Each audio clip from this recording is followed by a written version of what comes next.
Friends, ఈ వీడియోలో Peddi movie ఏ ఏరియాలో ఎంత ప్రీ రిలీజ్ బిజినెస్ చేసింది, ఎంత కలెక్ట్ చేసి ఈ సినిమా బాక్సాఫీస్ వద్ద క్లీన్ హిట్ అవుతుంది అనేది ఈ వీడియోలో చూద్దాం.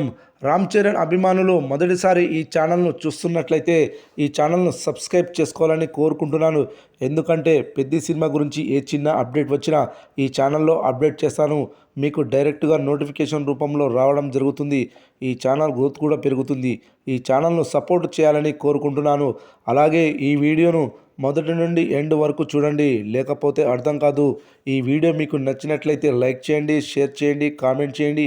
ఈ వీడియోను హైప్ చేయండి. గ్లోబల్ స్టార్ రామ్ చరణ్ హీరోగా నటించిన పెద్ది చిత్రం వచ్చే నెల 4న ప్రపంచవ్యాప్తంగా భారీ లెవెల్లో విడుదల కాబోతున్న సందర్భంగా మేకర్స్ ఈ సినిమా కోసం వేరే లెవెల్ ప్రమోషనల్ ఈవెంట్స్ని ఏర్పాటు చేశారు. ఈ నెల 16న ఈ చిత్రానికి సంబంధించిన థియేట్రికల్ ట్రైలర్ని విడుదల చేయబోతున్నారు. దీనికి సంబంధించిన ఈవెంట్ని మధ్యప్రదేశ్లోని భోపాల్లో భారీ లెవెల్లో ప్లాన్ చేస్తున్నారు. ఈ ఈవెంట్కి ముఖ్య అతిథిగా క్రికెటర్ మహేంద్ర సింగ్ ధోని వస్తాడనే ప్రచారం పెద్ద ఎత్తుగా సాగుతుంది. అయితే ఈ చిత్రానికి సంబంధించిన ప్రీ రిలీజ్ థియేట్రికల్ బిజినెస్ భారీ లెవెల్లో జరుగుతుంది. గడిచిన సంవత్సర కాలంలో ఈ సినిమాకు క్షేత్రస్థాయిలో జరుగుతున్న బిజినెస్ ఏ సినిమాకు కూడా జరగలేదు. రూరల్ మాస్ సినిమా అవ్వడం, పాటలు కూడా సెన్సేషన్ హిట్ అవ్వడం ఈ సినిమాకు ప్లస్ అనే చెప్పాలి. ఈ చిత్రానికి కోస్తాంధ్ర ప్రాంతంలో బిజినెస్ 81 కోట్ల రూపాయలు చేసింది. అదేవిధంగా రాయలసీమ ప్రాంతంలో 31 కోట్ల రూపాయలకు అమ్ముడుపోయింది. ఇక నైజాం ప్రాంతం హక్కులైతే దాదాపుగా 60 కోట్ల రూపాయలకు అమ్ముడుపోయాయి. ఓవరాల్గా తెలుగు రాష్ట్రాల నుండి ఈ చిత్రానికి 172 కోట్ల రూపాయల ప్రీ రిలీజ్ బిజినెస్ జరిగింది.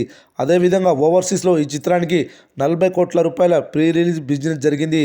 కర్ణాటక ప్రాంతం నుండి 12 కోట్ల బిజినెస్, ఓవరాల్గా 224 కోట్ల రూపాయల బిజినెస్ కేవలం తెలుగు వర్షన్కి మాత్రమే జరిగింది.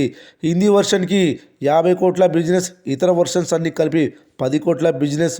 ఓవరాల్గా థియేట్రికల్ బిజినెస్ 290 కోట్ల రూపాయలకు జరిగింది. బ్రేక్ ఈవెన్ మార్కును అందుకొని క్లీన్ స్టేటస్ పొందాలంటే ఖచ్చితంగా ఈ చిత్రం బాక్సాఫీస్ వద్ద 500 కోట్లకు పైగా గ్రాస్ వసూళ్లు రాబట్టాల్సి ఉంది. మరి ఆ రేంజ్కు చేరుకుంటుందో లేదో విడుదలయ్యాక చూద్దాం.